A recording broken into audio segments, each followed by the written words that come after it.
इन अभ्यर्थियों को छठे चरण की तत्काल नियुक्ति सरकार कब तक करेगी, क्योंकि कोर्ट का स्टे नहीं है, और सातवें चरण की नियुक्ति कब शुरू की जाएगी। हमने नियोजन इकाई वार उनकी मेधा सूची तैयार करके रखी है।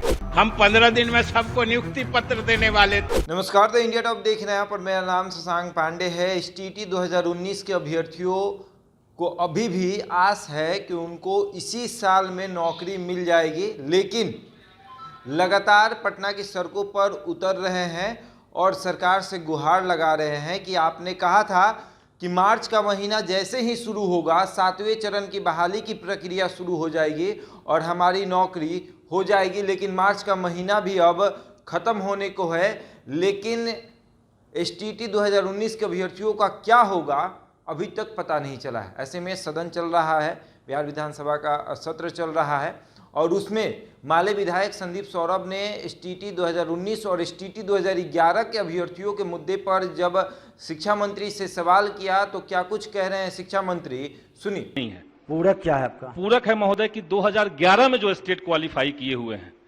और आज 2022 चल रहा है, इन अभ्यर्थियों को छठे चरण की तत्काल नियुक्ति सरकार कब तक करेगी, क्योंकि कोर्ट का स्टे नहीं है, और सातवें चरण की नियुक्ति कब शुरू की जाएगी, क्योंकि सरकार की तरफ से अब तक 3 साल से ये लोग वेटिंग में है सातवें चरण के लिए।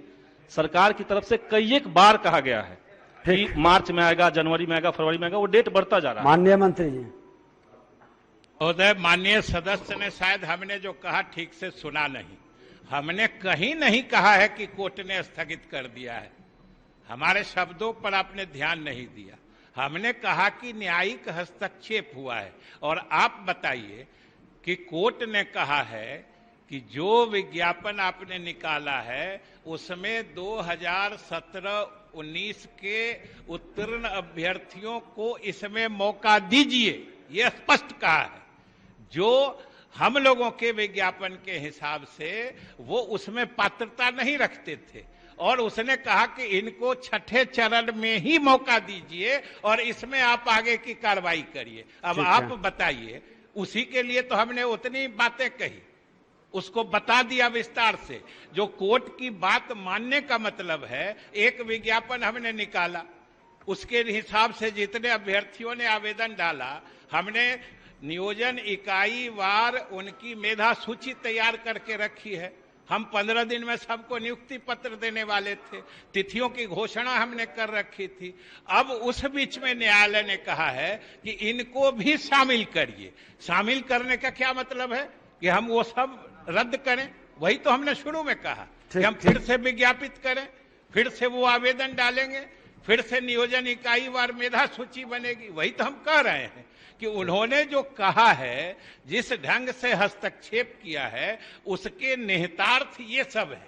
उन्होंने स्थगित माने शब्द नहीं कहा है, लेकिन जो बातें उन्होंने कही है वो स्थगित से भी ज्यादा गहरे अर्थ वाला है।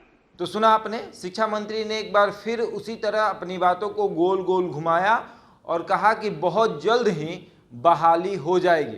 लेकिन बता दें कि जब शिक्षा मंत्री का घर घेराव किया था STT अभ्यर्थियों ने, तो उस समय शिक्षा मंत्री ने कहा था कि फरवरी के अंतिम माह तक छठे चरण की बहाली की प्रक्रिया जो है वो समाप्त हो जाएगी, उनको नियुक्ति पत्र दे दिया जाएगा और मार्च का महीना जैसे शुरू होगा, शुरुआती सप्ताह में ही सातवें चरण की बहाली की प्रक्रिया है वो शुरू हो जाएगी। लेकिन अभी तक ऐसा कुछ नहीं हुआ है, तो STT अभ्यर्थी भी हताश हो गए हैं और लगभग 1 महीने 15 दिन माफ़ करिएगा 1 महीने 7 दिन का सत्र चला है। इस सत्र में सिर्फ और सिर्फ 3 से 4 दिन तक STT अभ्यर्थियों के मुद्दे पर बात हुई है। अब देखने वाली बात यह है कि क्या सदन में जो शिक्षा मंत्री ने कहा है बाहर निकलकर वो करेंगे या नहीं करेंगे।